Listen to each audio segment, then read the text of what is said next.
Olá pessoal, nesse vídeo agora eu vou mostrar como vão ser feitas as principais configurações dentro do ILM para que você consiga medir qualquer tipo de rede com ele, tá? Nos vídeos anteriores eu ensinei como você faz a medição em si, seja numa rede de backbone, ou seja numa rede GPON, EPON, uma rede que passa por splitters, e agora eu vou mostrar como você configura de acordo com a maneira que você quiser, com os critérios que você acha necessário.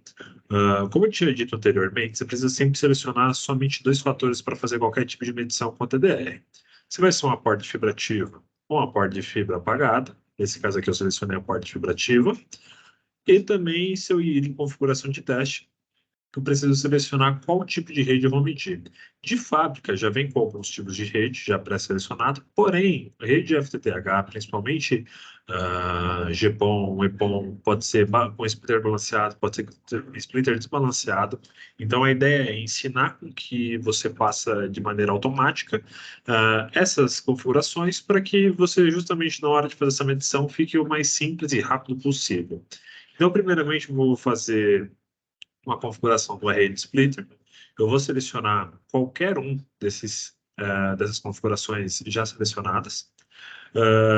Vou duplicá-la. E aí, por enquanto, eu vou alterar o nome de maneira que eu queira fazer esse teste. Nesse caso aqui, eu vou começar com o splitter de 1 para 16, mas um splitter de 1 para 8, que é uma rede, vamos dizer, de 1 para 128, é a mais utilizada. Uh, não quer dizer que por ela ser mais utilizada ela esteja certa. Não existe um certo ou errado. Existe o certo é que numa rede GPON você normalmente não pode passar dos 20 quilômetros e você não pode dividir mais do que 1 para 128, que é o máximo que aguenta aquela porta. Agora que eu dupliquei, eu preciso vir na opção de modificar e aqui em definição de link eu vou conseguir justamente selecionar a rede de acordo com o que eu quero. Nesse caso aqui, eu precisaria colocar 1 para 16. Pronto, minha rede já tá feita. Agora eu posso simplesmente fazer essa medição. Se o seu cenário não for uma rede splitter de 1 para 16 for, e 1 para 8 e for outro tipo de medição, você vem aqui e seleciona. Vamos colocar, por exemplo, que às vezes pode ser de 1 para 8, 1 para 4 e outro de 1 para 4. Ou pronto. Se sua rede for de 1 para 2, às vezes no começo, 1 para 8, 1 para 8, que também é usada bastante. Pronto. Você só tem que prestar atenção numa medição só. Toda vez que você for configurar, você precisa prestar atenção em qual lado da rede você vai estar medindo. Para se medir rede FTTH, sempre tem que estar medindo através de uma CTO. Seja na casa do assinante, do lado de uma AN1, onde está chegando o drop, ou seja, debaixo de uma CTO. Ou seja, se por um acaso aqui em OLM estiver mostrando que o splitter número 2 é o splitter da CTO, pô, você está coberto de razão, tá certo. Porém, tem que tomar cuidado que, se você fizer a medição dessa maneira, você vai estar induzindo o TDR ao erro. Por quê? O splitter da CTO normalmente é o de 1 para 16 e não o de 1 para 8. Então, dessa maneira, eu estaria medindo errado. O que que vai acontecer? Se eu estou falando para o TDR que o primeiro nível que ele vai pegar vai ter no máximo 10 dB de atenuação, e aí você vai passar por um de 1 para 16, e esse 1 para 16 vai atenuar 14 dB, o TDR vai mostrar como se essa medição estivesse ruim, e não é o caso, ela não está ruim. Só que você configurou da maneira errada, e ele achou que o splitter estaria passando do limite máximo que ele tolera. Então, sempre precisa tomar cuidado, principalmente nessas configurações, de você colocar da maneira correta para que o TDR não seja induzido ao erro. Outra coisa que você também pode configurar nesse tipo de teste são os limites de passe e falha que você determina que são bons ou são ruins. Aqui tem várias configurações. As que normalmente você vai mais utilizar vai ser justamente essas de baixo, porém, qualquer uma dessas opções podem ser editadas, tá? Basicamente, são só edições em que você vai definir se vai ficar vermelho ou verde naquela tela principal que você está fazendo a medição. Nesse cenário aqui, se eu achar que uma emenda, que quer dizer uma fusão, 0,30 é um valor muito alto, eu posso vir aqui e reduzir para 0,20 ou reduzir para 0,15, tanto faz, depende do que você quer. Se eu falar que um conector aqui, que é uma emenda mecânica, o máximo que eu tolero vai ser 0,75, eu mantenho. Se eu falar que não, 0,75 é muito, eu quero no máximo 0,50. Pronto, 0,50. E isso também vai servir principalmente para os splitters também, porque se você tolera 12 dB no splitter de 1 para 8, querendo ou não, você já está colocando uma margem um pouco maior. Por regra, o splitter de 1 para 8, logariticamente, ele vai atenuar no máximo 9,5 dB. Porém, tem os conectores, tem a própria acomodação dele dentro da bandeja ou dentro de uma CTO, que pode causar uma atenuaçãozinha.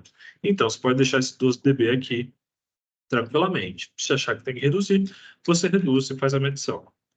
Aqui você dá um OK e pronto, sua rede FTTH já está configurada.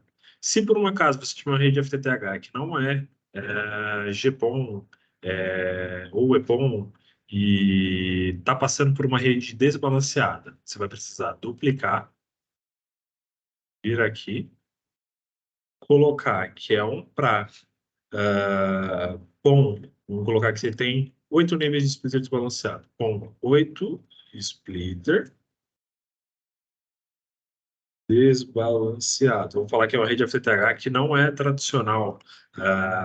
É usada normalmente em zonas rurais, principalmente. Dentro da cidade também é usado bastante, mas principalmente é utilizado mais em zonas rurais, onde você pode chegar mais longe. E aqui você vai modificar novamente. Só que, em vez de você selecionar esse 1 para 8 e 1 para 16, você vai ter que vir aqui e colocar desbalanceado. E aqui você vai colocar quantos níveis de splitter você tem. Nesse meu caso aqui, vamos falar que o primeiro que eu passo é um 95,5.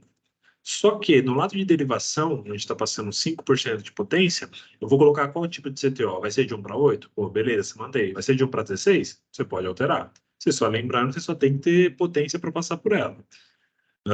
Depois disso, qual vai ser o meu segundo nível? Vai ser o de 90 a 10, por exemplo. Depois, vou colocar que é um de outro de 90 a 10. Depois, vou colocar que seja um de 80 a 20. Sempre a minha CTO normalmente vai manter esse mesmo padrão, vai ser de 1 para 8. E aqui eu vou duplicando até eu chegar no meu oitavo nível de splitter. Se você tiver mais do que 8, você pode inserir sem problema nenhum, o TDR consegue. E aí você dá um OK. A partir disso, quando você for fazer medição em rede desbalanceada, você só tem que prestar atenção em uma configuração. Ela não vai ser feita de acordo com a rede GPON. Por quê? Você pode escolher qual nível de splitagem você está e por onde você quer medir. Pô, você está no terceiro nível, você quer medir só do terceiro nível sentido OLT? Ok, você consegue. Você está do 10º nível e quer medir sentido OLT? Você também consegue. Você só precisa selecionar manualmente qual nível você está e principalmente avisar para ele qual lado do splitter você vai ler. Você vai ler do lado onde está passando o splitter de 1 para 8, você seleciona essa posição aqui embaixo. Ah, não, vou medir do lado onde está passando a minha infra, onde realmente está passando a potência. Você mede desse lado aqui. E aí ele vai certificar daqui para trás todos os seus níveis de splitter e sua fibra até chegar na OLT. Tá? Outra configuração que eu acabei não comentando, mas vamos retomar. Ali na rede FTTH GPON, que é possível você fazer isso, você vem em modificar novamente. E vamos dizer que você não saiba qual nível de splitter está passando naquela rede. Aqui eu selecionei manualmente, mas tem a opção de você não souber. O que você faz? Você vem aqui na opção de 1 para interrogação e avisa para o TDR que você não sabe quais níveis de splitter ele vai passar. A única coisa que necessariamente você precisaria saber é quantos níveis de splitter tem. Se for 3, você também viria aqui para interrogação. Por quê? O que o TDR faz? Ele vai fazer uma função um pouco diferente. Ele vai passar pelos splitters e ele mesmo vai estimar qual splitter ele está passando. Porém, ele faz isso através de aproximação. Se ele passar por um nível de splitter que é um de 1 para 16, por exemplo, e está atenuando 14 dB, ele automaticamente vai assimilar que, por norma, quem atenua 14 dB de 1 para 16 vai falar para você, ó, o de 1 para 16 provavelmente vai ser esse nível. Só que tem a possibilidade de ser um splitter de 1 para 8 que está com problema e ele está atenuando 14 dB. O que vai acontecer? O OTDR ele vai estar sujeito ao erro, porque ele vai por aproximação. Então ele vai falar, pô, quem atenua 14 dB de 1 para 16 provavelmente é o de 1 para 16, mas nesse caso não é o de 1 para 8. Então precisaria prestar atenção nesse tipo de cenário. Mas ele é bem assertivo. Se o seu splitter tiver com com a entrada dele, a saída, no caso, normal, não tiver nenhum tipo de problema, sem atenuação, somente atenuação de fábrica dele, ele vai passar e ele vai acertar 100% desses cenários, tá? Então aqui eu vou encerrar esse vídeo. E se tiver alguma dúvida, pode colocar nos comentários.